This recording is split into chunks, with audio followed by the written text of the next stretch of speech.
সরকার কোনো রাজনৈতিক দলের সরকার না। এই সরকার নিরপেক্ষ সরকার, ছাত্র জনতার ম্যান্ডেটের সরকার।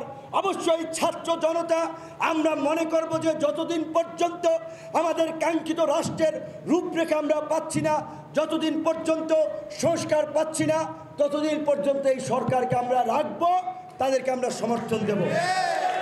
নির্বাচন নিয়ে অস্থিরতার কিছু নাই। ডক্টর মোহাম্মদ ইউনূসের প্রতি আমাদের এই বিশ্বাস আছে, জীবনের শেষ প্রান্তে এসে তার ক্ষমতার লোভ এবং মোহ নাই। তার যে মর্যাদা সারা বিশ্বের বিভিন্ন দেশের প্রধানমন্ত্রী রাষ্ট্রপতিদের চেয়ে অনেকের চেয়ে ঊর্ধ্বে। কাজী এই রকমের একজন গ্রহণযোগ্য একটা ওয়ার্ল্ড ওয়াইড কানেক্টেড লোককে ব্যবহার করে আমরা যদি আজকে আমাদের গার্মেন্টসের রপ্তানি ইউরোপ আমেরিকাতে বাড়াতে পারি, কারণ উনি যদি কোনো দেশের ফরেন মিনিস্টার, লেবার মিনিস্টার কিংবা প্রেসিডেন্ট প্রধানমন্ত্রীকে বলে যে ভাই আমার দেশের এই দুর্যোগে আমি দায়িত্ব নিয়েছি, আমার মান সম্মানের প্রশ্ন, তোমরা আমাকে কিছু হেল্প করো, আমার জায়গা থেকে গার্মেন্টসের প্রোডাক্ট কেনো, তারা সবাই কিনবে। তিনি যদি মিডল ইস্ট সহ বিভিন্ন দেশগুলোকে ফোন করে বলে যে ভাই আমার দেশের দক্ষ তরুণ অনেক জনগোষ্ঠী আছে, দেশপ্রেমিক, সৎ, সাহসী, তাদেরকে তোমরা কাজ দাও, তোমাদেরকে আমরা হেল্প করি, আমরাও ভালো থাকি, আমার বিশ্বাস অনেক দেশ শ্রমিক নেবে। কাজী এই রকমের একটা গ্রহণযোগ্য লোক, এই লেভেলের লোক বাংলাদেশের দ্বিতীয়টা নাই। কাজেই তাকে আমরা সব ধরনের সহযোগিতা করব। কোনো নির্বাচনের দাবি দেওয়ার আলাপ আলোচনা অন্তত আগামী 1 মাস হবে না। আমরা যখন ইতিমধ্যে বলেছি, এরা কারা, এরা কোথা থেকে এসেছে? এরা এই গণ অভ্যুত্থানের ফলাফল নস্যাৎকারী দুর্বৃত্ত। এদের বিরুদ্ধে আপনাদেরকে শক্ত অবস্থানে থাকতে হবে। কাউকে হেনস্থা হয়রানি করা যাবে না।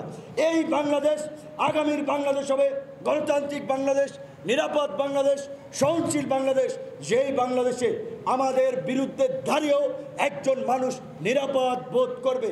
তবে আমরা মনে করি আওয়ামী লীগের মতো ফ্যাসিস্ট শক্তি যারা গণহত্যা করে ক্ষমতায় থাকতে চেয়েছে, পার্শ্ববর্তী দেশের আপনার সহায়তা নিয়ে এইখানে মিলিটারি ইন্টারভেনশন করতে চেয়েছিল, এই ধরনের ফ্যাসিস্ট শক্তির যদি আস্ফালন বাংলাদেশে থাকে তবে আমরা অনিরাপদ, বাংলাদেশ অনিরাপদ। আপনাদেরকে মনে করতে হবে ৭৫-এর পরে যে পাল্টা কু ক্ষমতা দখল, যে অস্থির সময়, সেখান থেকে শিক্ষা নিয়েই এই সরকারকে আগাতে হবে। এই সরকার রাজনৈতিক ম্যান্ডেট ছাড়া শুধুমাত্র ছাত্র জনতার ম্যান্ডেট নিয়ে কিন্তু বেশি দিন টিকে থাকতে পারবে না। কারণ এই ছাত্র জনতা কারা? আমি ছাত্র জনতার পরে আমি একটা রাজনৈতিক দল, আমার একটা আইডেন্টিটি আছে। এইখানে যেই ভাইরা বসে আছেন বিভিন্ন রাজনৈতিক দলের, তাদেরও একটা আইডেন্টিটি আছে। ঠিক একইভাবে এই আন্দোলন সংগ্রামে রাজনৈতিক দলগুলোর কিন্তু কন্ট্রিবিউশন, ডেডিকেশন, সেটা কিন্তু অসম্ভব রকমের ছিল।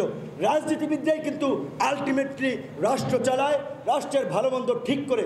কাজেই আমরা অভ্যন্তরীণভাবেও আলোচনা করেছি, জানাচ্ছি, আপনাদেরকেও সাক্ষী রেখে আমরা বলতে চাই, এই সরকারের 21 সদস্য বিশিষ্ট উপদেষ্টা পরিষদ দিয়ে কার্যত দেশের এই সংকটকালীন সময়ে, এই ভালনারেবল সিচুয়েশনে দেশ চালানো, দেশকে সঠিক পথে রাখা ডিফিকাল্ট।